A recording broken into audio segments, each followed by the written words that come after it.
सत्संगत जी, प्यार से कहना धन निरंकार जी। समागम के दूसरे रोज़ जहाँ सुबह सेवा दल रैली का रूप सेवा भाव के ऊपर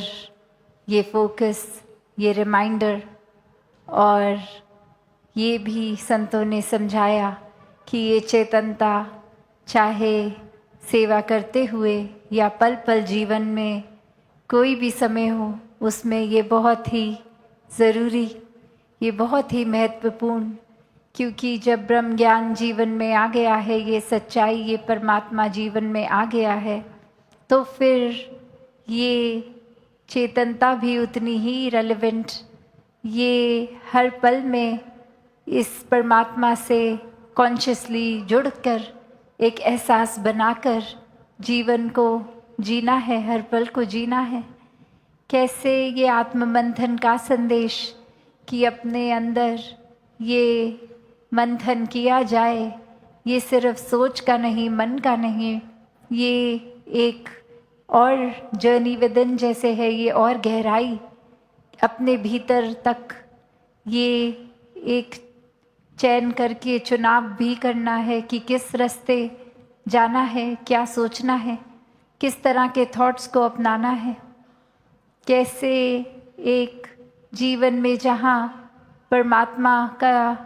सिर्फ हम क्या नाम ही ले रहे हैं, सिर्फ जिक्र ही कर रहे हैं, या फिर वाकई ही ये परमात्मा को पूरी तरह अपने जीवन में उतार लिया है, हर पल में जुड़ गए हैं। और ये भी फिर साथ ही एक उस तरह से जीवन में साथ साथ ही रहता है कि ये परमात्मा अगर है तो फिर एक हमारा स्वभाव भी अच्छा, बोली भी मीठी, एक इंटेंशन भी, ये नियत भी हमेशा साफ होती है। ये चतुर चालाकियाँ जीवन में नहीं होती। भक्तों ने जैसे जीवन में परमात्मा को प्राप्त करके हर एक को यही समझाया कि सिर्फ नाम लेना काफ़ी नहीं है, ये जब खुद देखकर हर पल में महसूस किया जाएगा तो वाकई ही ये पूरी तरह से एक भक्त कहलाने के हकदार होंगे हम। एक कहानी में भी कैसे दो भाई और वो निकले एक बर्ड सेंचुरी देखने के लिए, जहाँ बहुत ही तरह तरह अलग अलग किस्म की एक पक्षी और एक इतना सुंदर, जैसे ही वो भाई अपने दूसरे भाई को दिखाता है कि वो देखो, और उसी समय एक उस दूसरे भाई की एक जूता की वो लेसेस तस्मे खुल जाते हैं और वो बांधने लगता है, और जब तक फिनिश कर लेता है बांधना, लेसेस को टाई करना, और ऊपर देखता है तब तक वो बर्ड, वो पक्षी उड़ गया होता है। और अब वो पूछता है, हाँ अब क्या बोल रहे थे, क्या दिखाना चाहते थे? और यहाँ वो पहला भाई अब बिल्कुल चुप कि मैं क्या ही बोलूँ, वो तो जो दिखाना था वो तो चिड़िया उड़ गई। और कैसे फिर से पूछते हैं, बोलो अब तो मैं फ्री हो गया, अब बताओ। तो आगे से यही समझाया गया उसको भी कि ये तो ऐसी चीज़ है कि अगर मैं जिक्र कर दूं, डिस्क्राइब कर दूं वो बर्ड कैसी थी, तो वो जस्टिस नहीं हो पाएगा।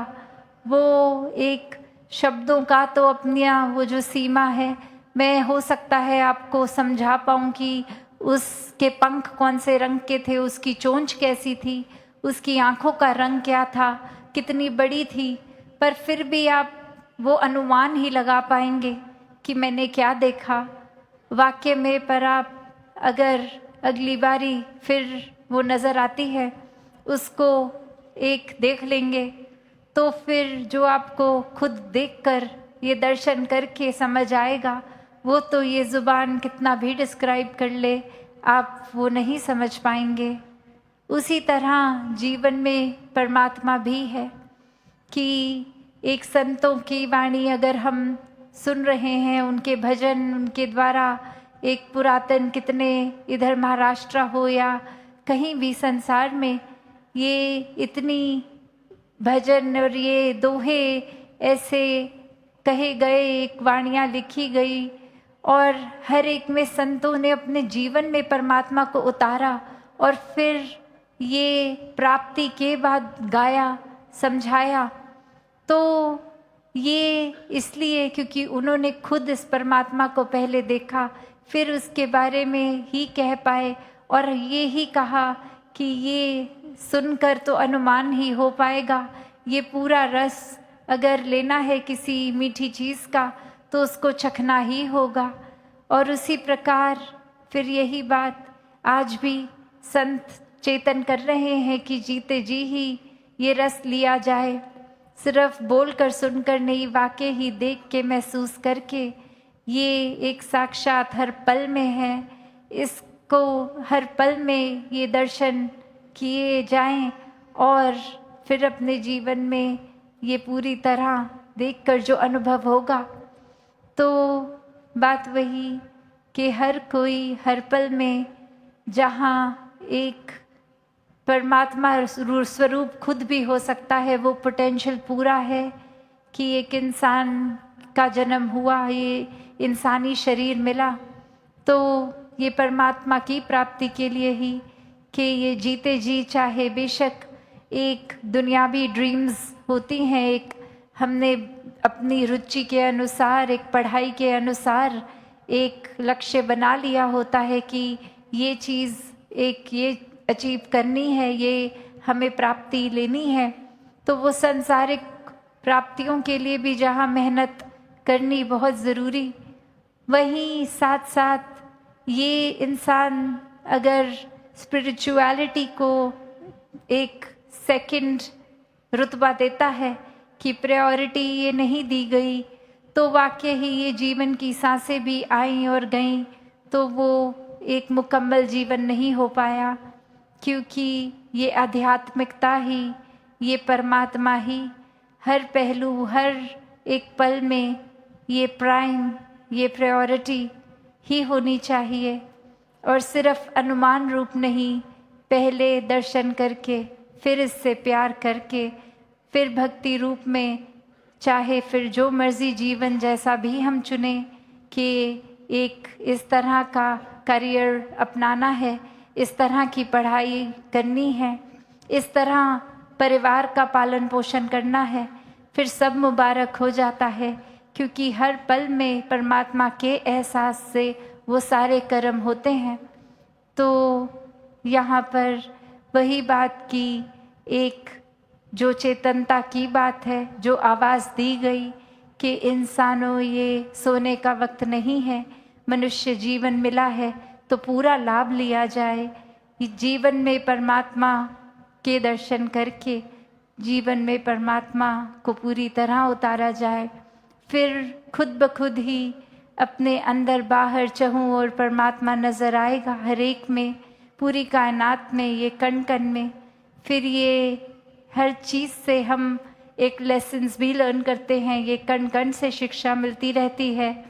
फिर अपने पराये का फ़र्क ख़त्म हो जाता है, हर कोई अपना, हर कोई श्रेष्ठ, चाहे किसी भी जाति, किसी भी राज्य, किसी भी क्षेत्र, कोई भी बोली भाषा, कैसा भी रंग,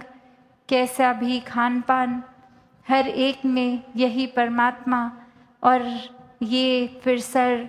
हर एक के आगे उसी आदर सत्कार से झुक जाता है कि ये परमात्मा स्वरूप। और इसी तरह हर किसी ने अपने जीवन में आत्ममंथन भी करना है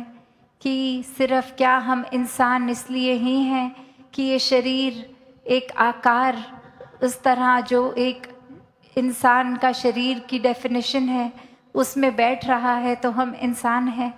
पर क्या हम उस तरह, या फिर एक इंसानियत जो मनुष्य होने का सबूत है, एक असली जो रस है मनुष्य होने का, वो गुण है, मानवीय गुण हैं, ह्यूमन वैल्यूज़ हैं, दैवीय गुणों से हम भरे हैं या नहीं। तो असली एक प्रमाण, ये सबूत तो इंसानी तन नहीं इंसान होने का, पर इंसानी गुण होना है। तो हर किसी में जहाँ ये पूरा पोटेंशियल है कि वो पूरी डिविनिटी एक डिवाइन रूप में हो जाए, या फिर उसके बिल्कुल विपरीत एक ऑपोजिट,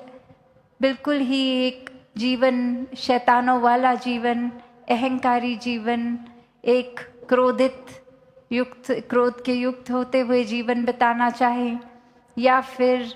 एक बुरी आदतों में लगना चाहें, ये भी चुनाव। तो बात वही, जहाँ फरिश्ता होने का भी इंसान को दर्जा दिया जाता है, वहीं जानवर से भी बदतर। तो हर किसी में जहाँ चुनाव की ये चेतनता परमात्मा ने बख्शी है, ये चुनाव जब परमात्मा के एहसास में किया जाता है तो वो एक पॉजिटिव डायरेक्शन में एक सही चुनाव होता है। ये रूहानियत से भर के इंसान अपना जीवन एक पूर्ण मनुष्य होने का सबूत देते हुए जीते हैं और हर पल में परमात्मा को शामिल करते हैं। तो दासी और शब्दों का सहारा ना लेते हुए बाकी मन के भाव कल आपके सामने फिर से उपस्थित होके तब व्यक्त कर देगी सात संगत जी, धन निरंकार जी।